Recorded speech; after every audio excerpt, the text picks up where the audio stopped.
If I'm a betting man, I would expect fireworks and then some in New York City. That's always been the bottom line. Release the hostages. There are still, I believe, 48 being held by Hamas. And you know he's going to say something completely unhinged, unprofessional, insensitive, probably within 48 hours.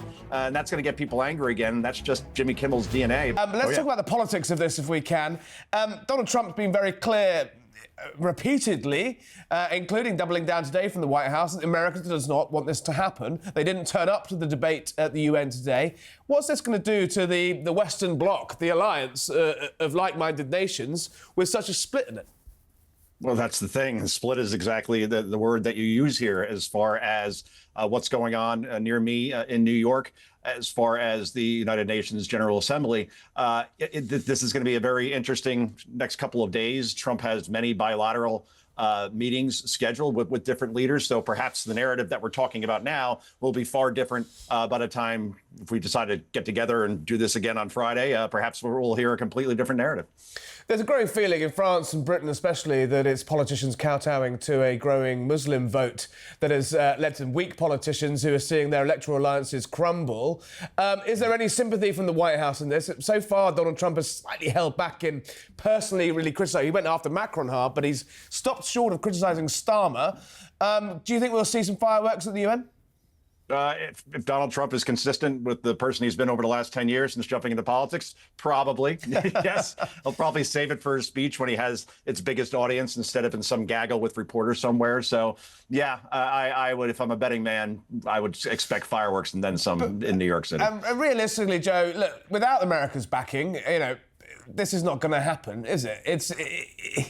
Is there any sign that this could be used as a negotiating chip or a bargaining tool by the Americans? And without the hostages being released, is Donald Trump even going to engage on any matter in this conflict?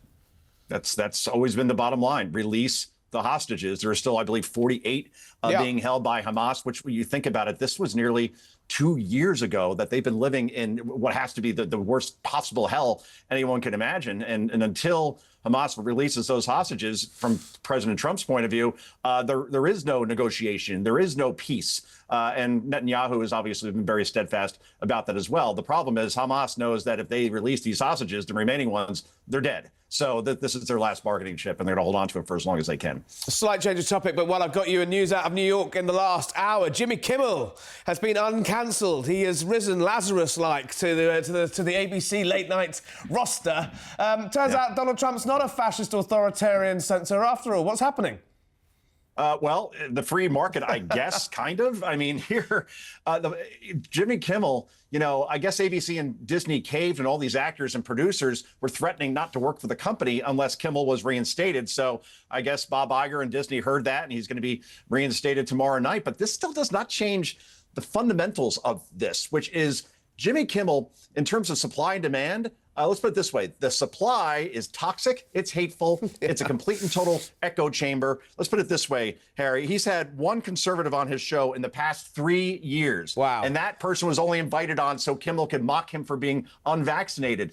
Overall, the first 8 months of this year alone, Kimmel was told, you're going to love this number, 1,128 jokes about Trump or conservatives and 26 about Democrats. I mean, I'm just spitballing here, but that's pretty one-sided and pretty predictable. And then you look at demand. Kimmel was a distant third in a 4-horse race in late night. Greg Gutfeld of my network, despite having infinitely less writers and resources, production budget, more than doubled his viewership. So, yeah.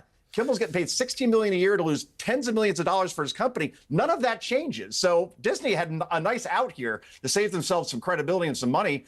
But I guess they cave when they figured that they're going to lose other people that wouldn't want to work for the network anymore, and that's where we're at. What is the lovey army that rode to his support saying tonight? Given that Disney have clearly said the reason he was suspended was because he factually smeared MAGA supporters, as saying that the killer was one of their own. They've admitted that tonight. Presumably that's just going to go down the memory hole.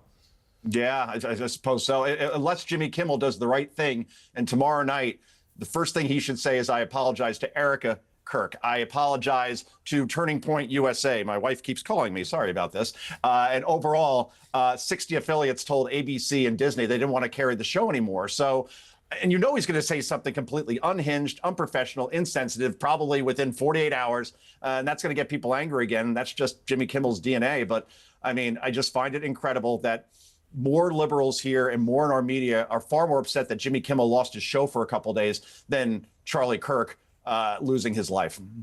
You couldn't have put it better myself. I'll let you take your wife's call there, Joe. Thanks for joining us.